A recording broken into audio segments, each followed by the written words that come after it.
Okay. Okay, there's a lot of work up here, so I'm just going to talk through it all. For number 1, you needed to evaluate it. So g of 7, you're going to take that 7, put it in for x, where the equation is.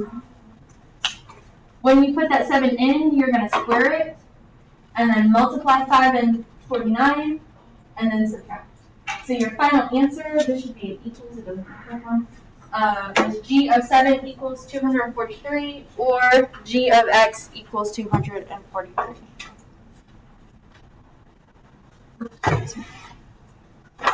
Questions on number 1?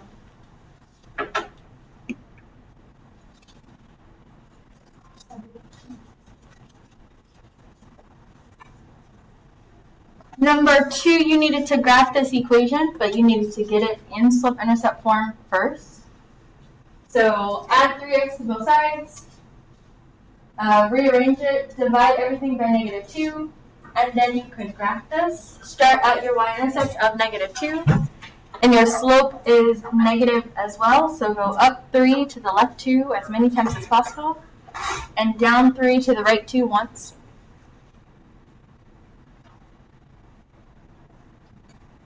Questions on number 2?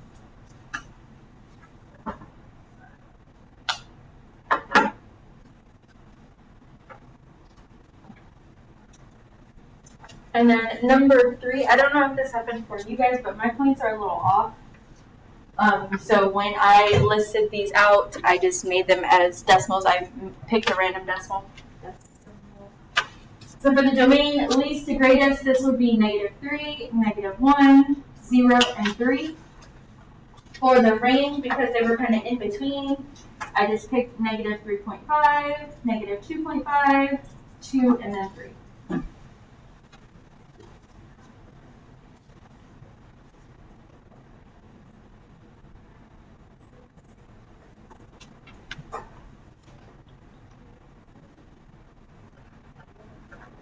Do you have any questions on number 3?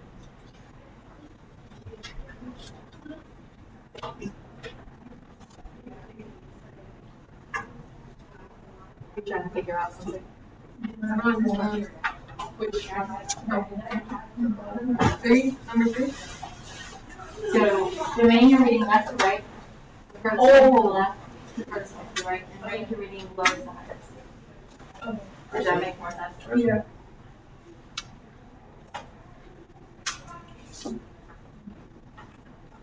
For number 4, you're also looking at your domain and range, but because these are continuous functions, meaning you can draw it without picking up your pencil, these are written differently. So these are in set domain notation, and this is interval notation. So lowest to highest, or furthest left to furthest right, for your domain would be -5 to 4. Or your range would be -5 to 6.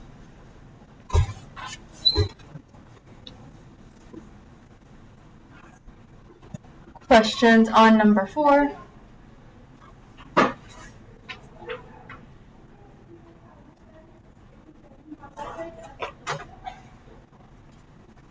For number 5, you may have learned this before, but you may not have. So I'm just going to talk through this.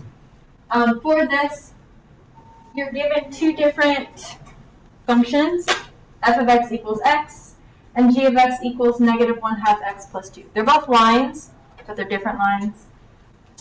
And then, in order to complete these 2 statements, we have to compare these 2. Really, we're looking at g of x and comparing it to f of x. How did it change? So the graph of g of x is shifted. When we talk about how did it shift, we're looking at the y-intercepts and comparing them. So for this one, the y-intercept was 2. For this one, the y-intercept is 0. So from this to this, it went up 2. So we can say it shifted up. And then for part B, when it's talking about steeper and less steep, it's talking about the slope. So you're comparing the 2 slopes. This one has a slope of 1. This has a slope of -1/2. -1/2 is less than 1 in the sense that it's negative and just the fraction itself. So because of that, it would be less steep.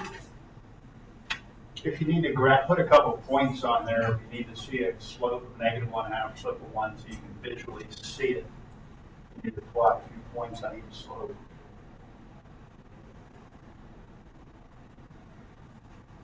Questions on 5?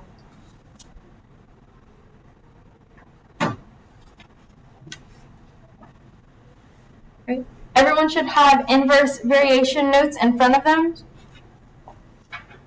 I know last class we talked about direct variation. A lot of what we do today will look similar to what we did last class, but a lot of it will also be different. So make sure you have that in front of you.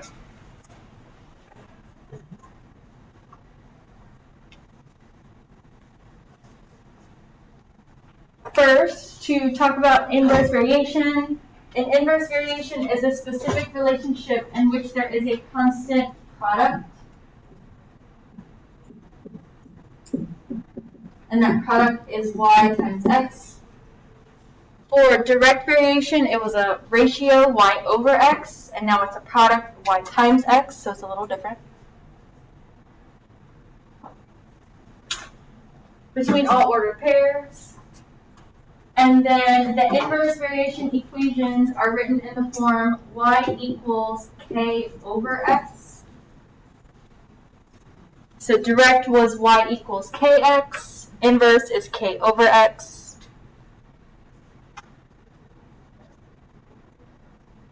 And just like with our direct variation, we could use this equation to find our equation for k, or how do we find k? So if I rewrite this off to the side, how would I solve this to get k by itself?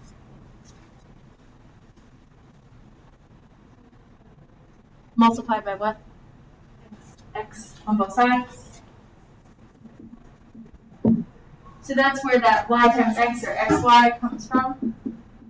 It's the same thing even though it's switched. So when we go through and we find our constant k, instead of dividing and making sure that ratio is the same for all of our ordered pairs or points in our table, now we're going to multiply to do the same thing.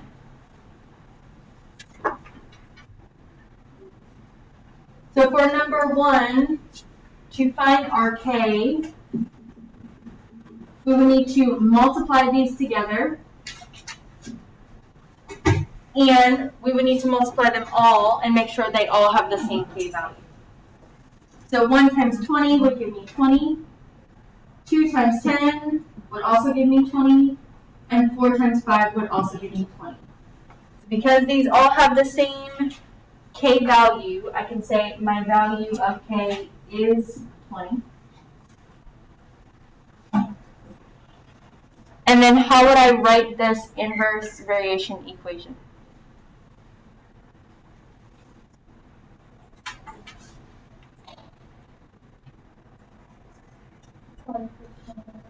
Y equals 20 over x.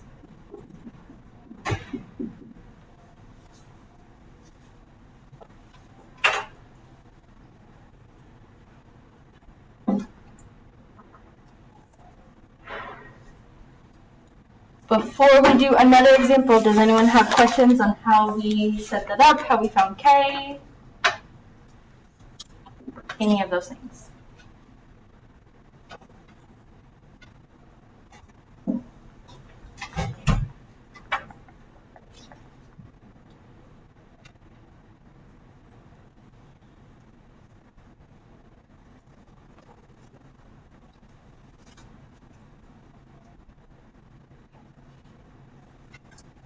We're going to do one more and then I'll let you try 2 of these on your own. Let's do number 3. We're doing the same process. We need to multiply y and x and figure out our k. Someone multiply 2.4 times -5 and tell me what you get. Negative 12. Negative 3 times 4 is negative 12. Negative 2 times 6 is negative 12, and negative 1 times 12 is negative 12. So I can say my k is the same for all of these. So my equation would then be what? Negative 12 over x. Y equals negative 12 over x.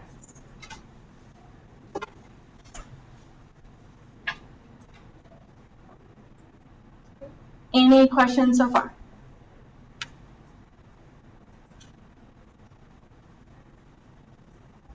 Take the next couple of minutes and do 2 and 4, and then we'll come back and we'll check them.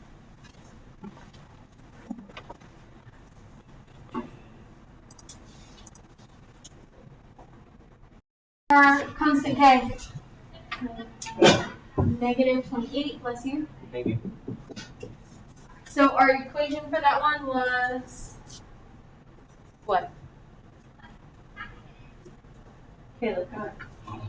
Y equals negative 28 over x. Correct. And then for number 4, what was our constant k? 6. So our equation was y equals 6 over x. It's not a race, you guys can all say it, it's fine.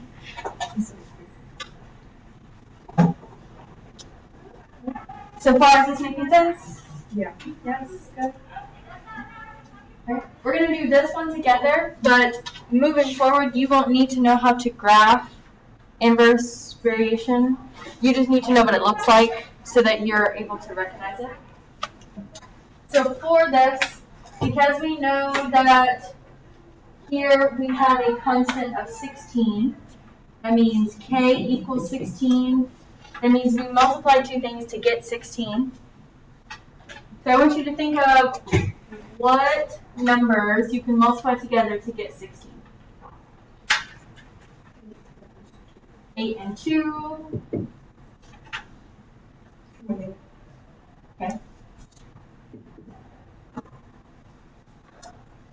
1 and 16. 4 and the reverse. And then 4 and 4. And that should be all of them. So we're going to make a table using these values.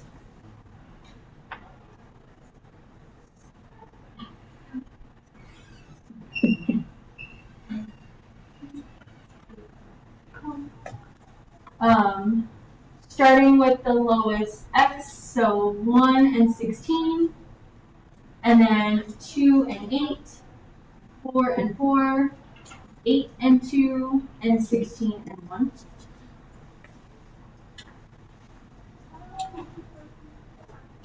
And then we're going to plot these points on this graph. This graph is counting by 2, so be careful with that. So this would be 1, 16, 2, 8, 4, 4, 8, 2, 16, 1. And when you connect all of your dots, what it ends up looking like is something like this.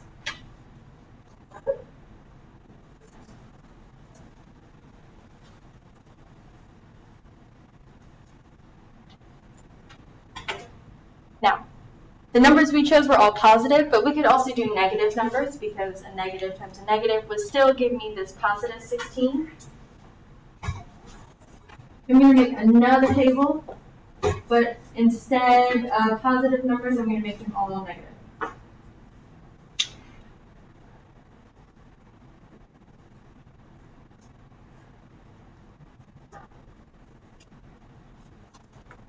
So this would be negative 1 and negative 16, negative 2 and negative 8, negative 4, negative 4, negative 8, negative 2, and negative 16, negative 1. And then I would plot those points. Negative 1, 16 would be down here.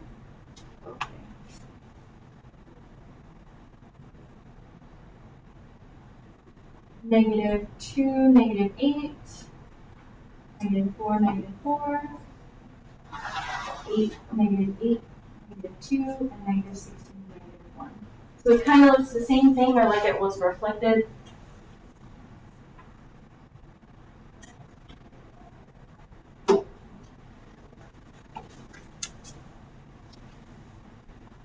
So you won't need to know how to graph that, but you will need to be able to recognize that this is the graph of an inverse variation. When you get to higher level math classes, I think in Algebra 2 they do this, you actually graph this and transform it, translate it, dilate it, flip it, all those things. We are not doing those things. But when you get to it, it might come back to you. Like, I remember kind of doing that.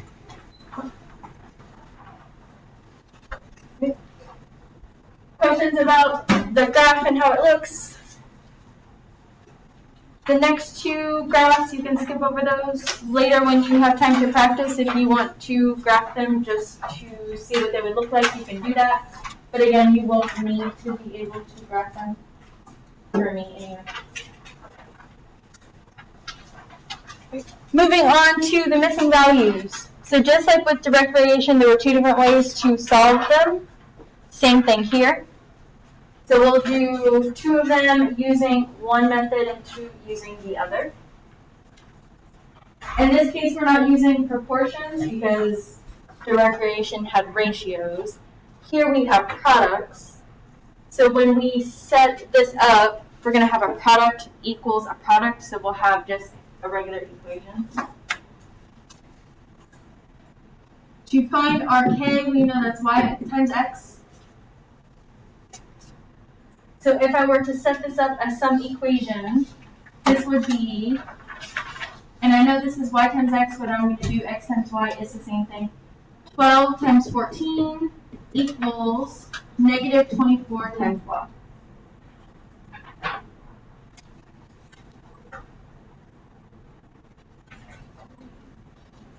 And then we could start solving this. 12 times 14, I don't know what that is. 16. Thank you.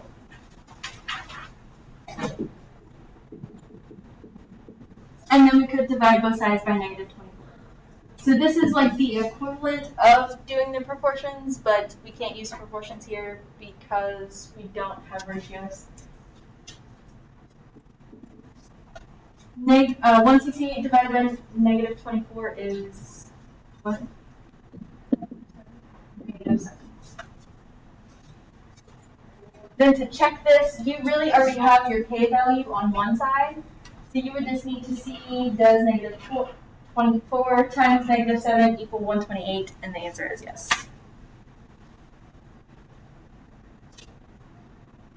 So if you like that method, you want to continue using that method, by all means do that.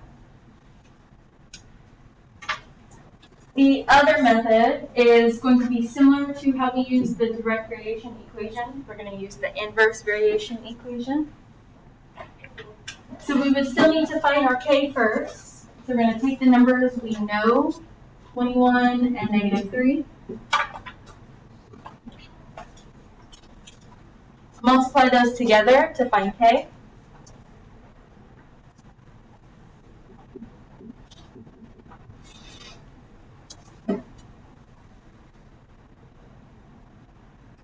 Once we have our k value, we can rewrite this as our inverse variation equation. So y equals negative 63 over x.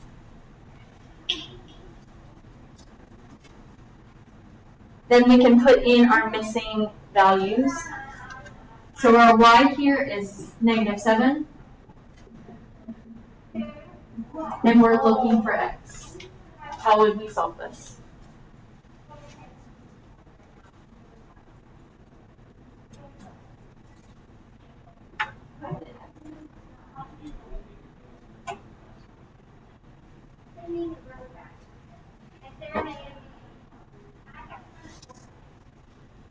Jake?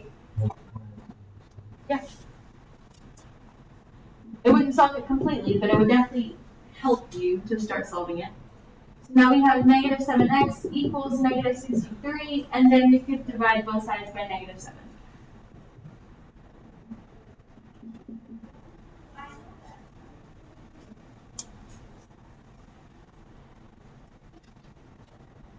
Then you could put x back in to make sure it works. in your equation, negative 63 over 9 does equal negative 7, and negative 7 times 9 equals negative 63. It works for k, and it works in your equation.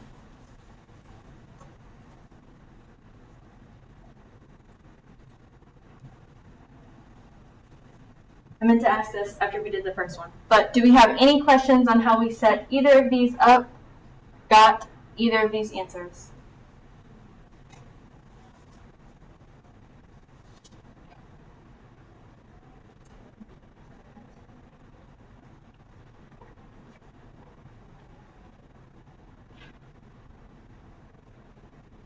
We're going to do 2 more, and then I'm going to let you try some on your own, and then we'll do some applications, and then we'll be done for today. Number 11. Same thing, but now it's in words. Y equals 9 when x equals negative 6. If we're using the equation method, this would be 9 times negative 6 equals, you could put the x first or last. I'm going to put it last just because that's how I usually do in math. The order there does not matter.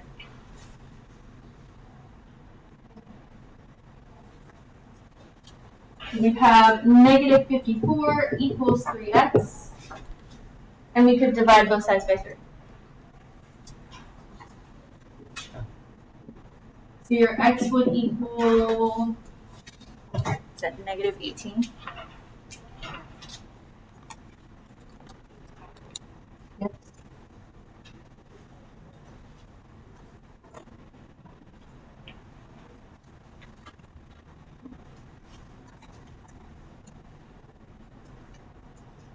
If we were to put that back in, 3 times negative 18 equals negative 54, so that works.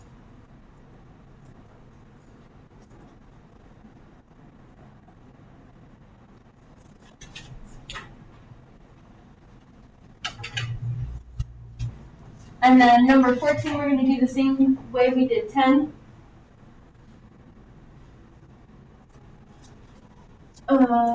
We would need to find k first using the 2 numbers that are given. Negative 8 times negative 7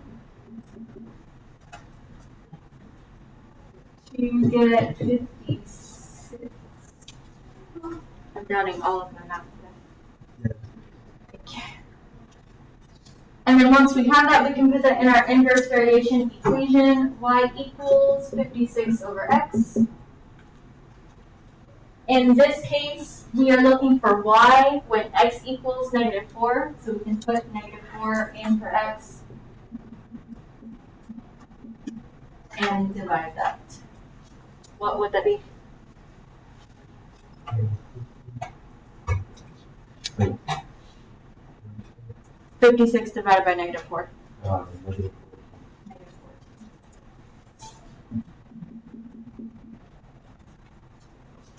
So if I were to put that back in, 56 divided by negative 4 is negative 14, and negative 14 times negative 4 is positive 56. So it works either way.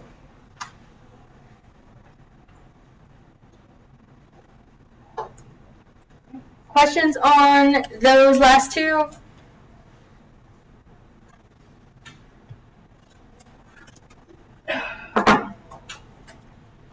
Take the next 5 or so minutes and work through the other 4. Then we'll come back and we'll go over them. Smaller. X gets smaller, Y gets bigger. Okay, here are the answers to those 4. This is only the equation method, so if you want to see the other method where you solve for k, put it into the inverse variation equation and then solve it that way, let me know and I can work that out. But for 8, y equals negative 20.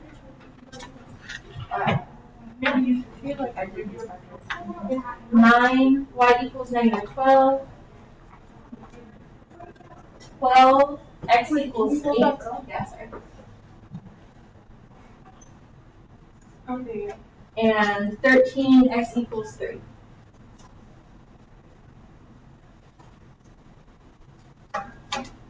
questions on those four, or does anyone need or want to see it done the other way?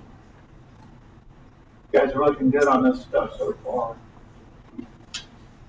So far, so good. Ships afloat.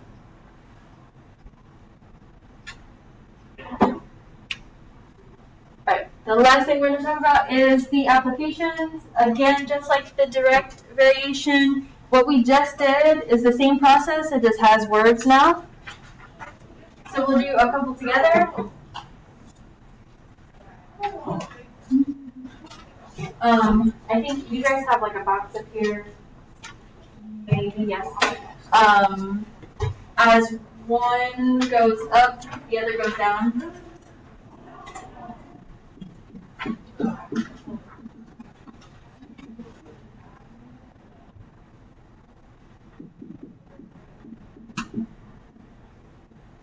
I don't know exactly what it said. I just remembered that. So basically they should be doing opposite things. And kind of when you look at the graph, that's what's happening. As x is increasing, y is decreasing. As y is increasing, x is decreasing. So same sort of deal. Right, so reading this first one.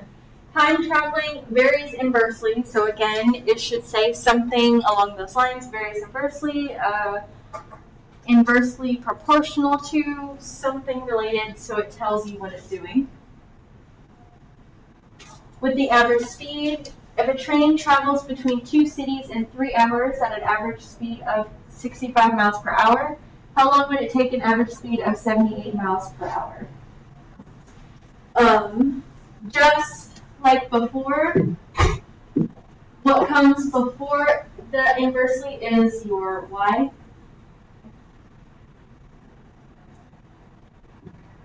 Wow, I was supposed to highlight, but it disappeared. And then what comes after would be your x.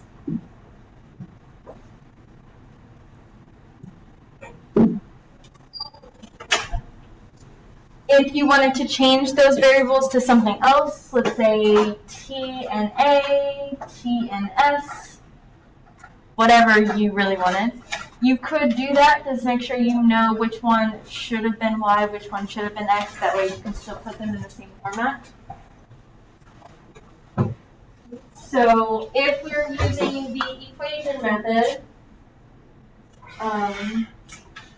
the time would be 3, and we're multiplying that by the average speed, which is 65.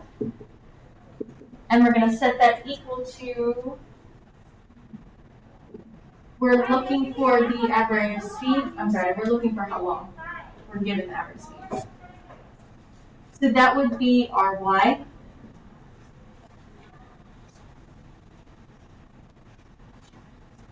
Once this is set up, you could solve it for y. I don't know what that is. 65 times 3, 195. And then divide both sides by 78.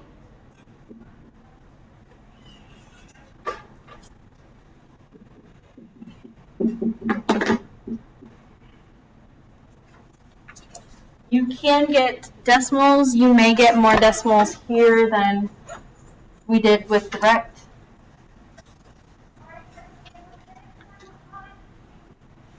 And then make sure you have your units.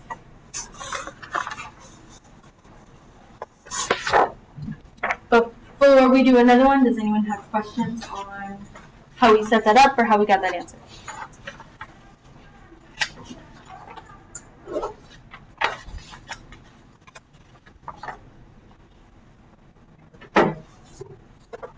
For number 2, we're going to use the other method. So for this one, a company that produces laptops has determined that the number of laptops it can sell varies inversely to the price of the laptop. So let's say we change the variables for this one, and we say number of laptops,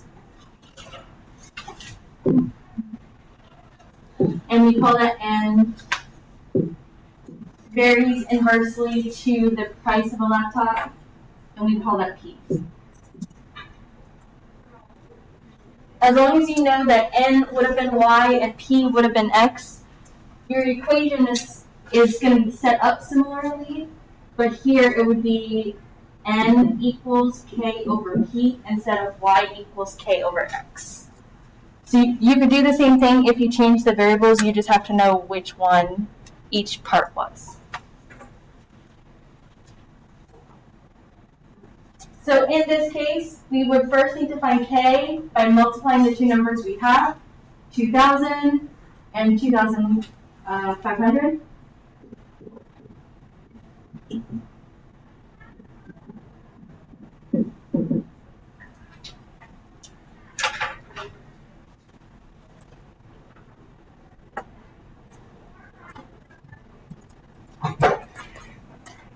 Make sure I don't mess up. 1, 2, 3, 4, 5, 6.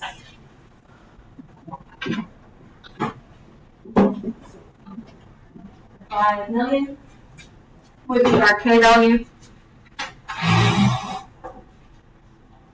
The bigger these numbers are, the bigger your K value can be, especially since we're multiplying and not dividing.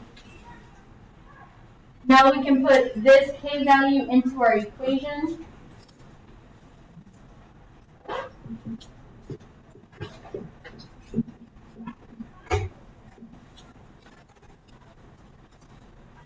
And the question asks how many laptops, so we're looking for N, the number of laptops, can be sold if the price of the laptop is still 1,000.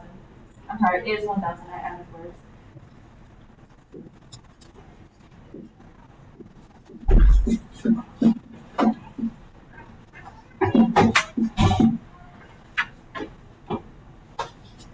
How many laptops would that be? 5,000. 5,000.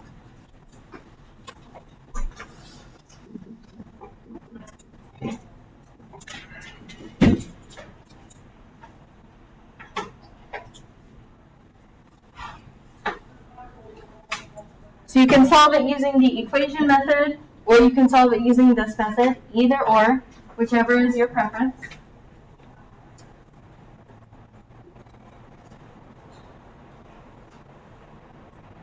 The fan, just unplug the fan, or turn it off, either way.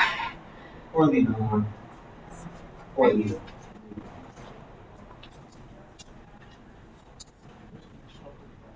Thank you. You're so comfortable. Oh yeah. Do we have any questions on how we set that up, or got that answer, or worked through it?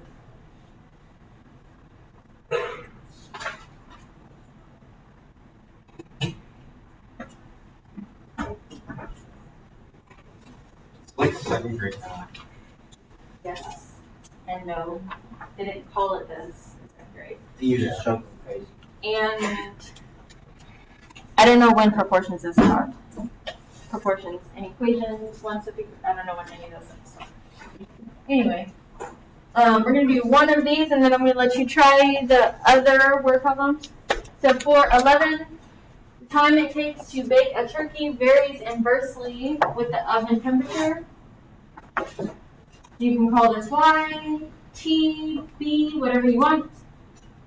And then oven temperature, call that O, T, X, whatever you want. But since it varies inversely, it has to be Y equals K over X, or in that format, where we're doing Y times X to find K. So here we know it takes 3 hours to bake a turkey at 300 degrees. And we're looking for the constant of variation. So we don't need to find X or Y, we just need to find K. So multiply those together. Pain-free. To get what that is.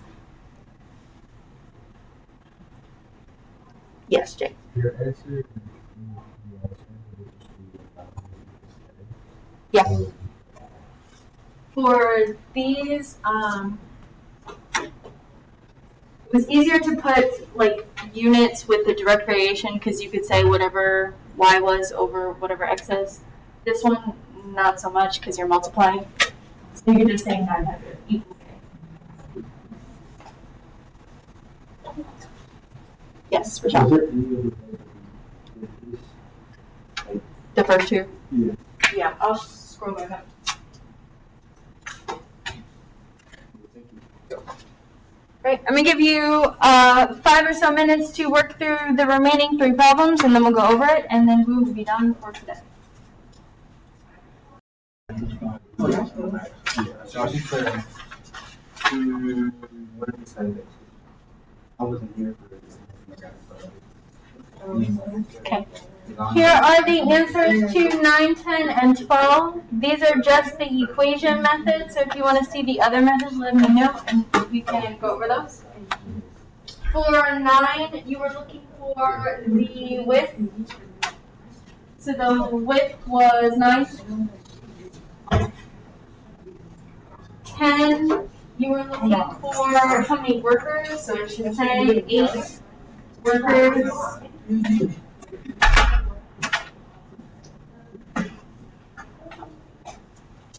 And then for 12, you were looking for your constant k. The 294 was that answer.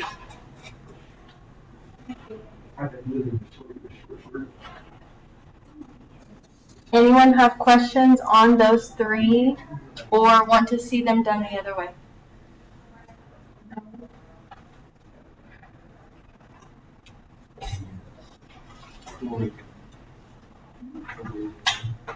For the remainder of class, you guys have time to work on the Khan Academies that are due today, so you don't have to worry about them over the weekend.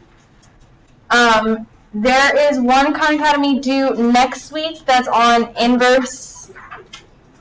So you could do that now, so you don't have to worry about it later. In addition to that, there is one Delta Math that will be due next class on inverse variation. If you want to do that now, so you don't have to worry about it over the weekend, you have time to get that done. Other than that, I don't have anything else for you. So you have time to get that stuff done, so you don't have to worry about it over the weekend. But if you have other work, you could also work on that. Anyone have any questions on what we're doing for the remainder of class?